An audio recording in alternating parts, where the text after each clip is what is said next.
चलिए शुरुआत करते हैं, क्योंकि हमने देखा है किस तरीके से पार्लियामेंट में जो घमासान है वो लगातार बढ़ रहा है और हमने देखा कि कल देर रात तक राज्यसभा में चर्चा रही।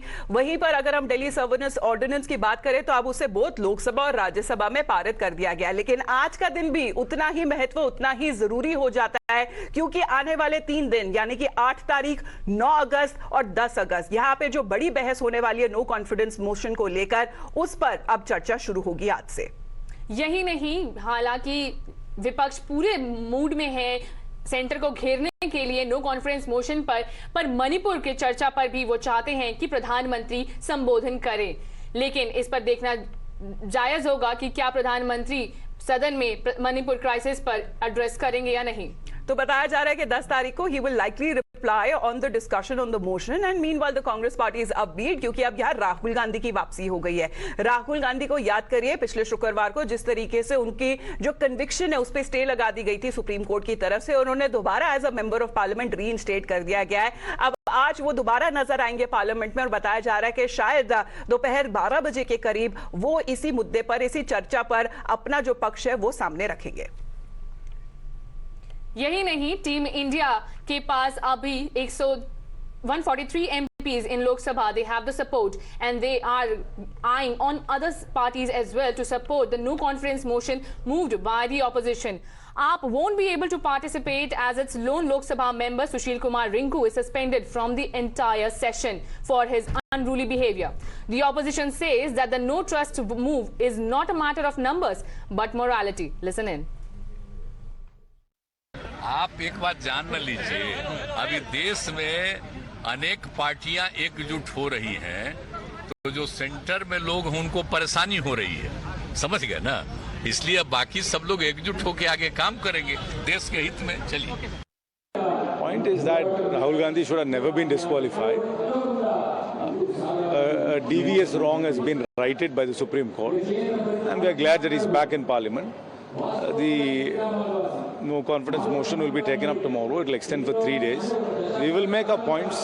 We know the numbers in the House are stacked against us, but we will be speaking to a larger audience, to the nation at large, to India at large, to giving them reasons why this government should not be there. And I'm sure that we will win the moral argument. Yes, from tomorrow onwards we'll be analysing all the failings of the Modi government, and I have no doubt that there'll be some very strong participation from the Congress. I hope Rahul Gandhi agrees to be one of the speakers. He has had no time to prepare, but if he does, that will be very good. In any case, I think it will be in the spirit of his return that we will also have a vigorous debate on the question of the government's failures, starting with Manipur, which is the main issue we wanted to see discussed. प्रजातंत्र की सबसे बड़ी आवाज, सत्य की सबसे बड़ी गूंज श्री राहुल गांधी जी को नरेंद्र मोदी जी ने कुछ समय के लिए गैर कानूनी तरीके से जबरन संसद से बाहर तो कर दिया। कल जब श्री राहुल गांधी जी की सिंह गर्जना गूंजेगी संसद के गलियारों में, तो मोदी सरकार की जवाबदेही सुनिश्चित होगी। बेरोजगारी पर, महंगाई पर, डूबती अर्थव्यवस्था पर, नफरत के माहौल पर, किसानों के हनन होते अधिकारों पर, SC, ST, OBC के साथ होते अत्याचार पर, देश के युवाओं और महिलाओं से होते भेदभाव पर। और इंतजार करिए, क्योंकि अब मोदी सरकार बच नहीं पाएगी।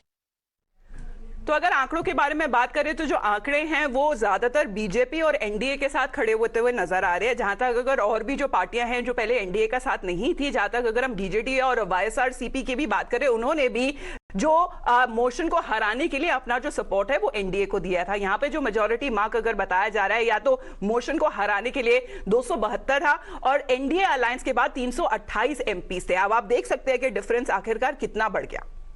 And add to that, the YSRCP is 22 and the BJT is 12 MPs, bringing the total number to 362.